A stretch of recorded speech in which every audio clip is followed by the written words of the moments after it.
วัสดีครับวันนี้มีเมนูมานำเสนอเพื่อนๆเคยกินกันไหมครับ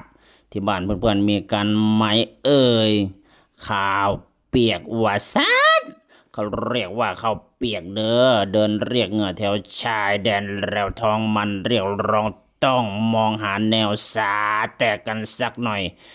เมนูบ่เคยกินบินเมนูไปมาเตะตาที่ข้าวเปียกเลยสั่งมาเรียกน้ำย่อยสักหน่อยโคเรเครื่องปรุงลงไปพอให้มันนัวแซ่บอร่อยชิมรสตามใจค่อยตามใจเจ้าถ้าเจ้ามากินกลิ่นหอมห่วยๆชิมคำแรกขาดพริก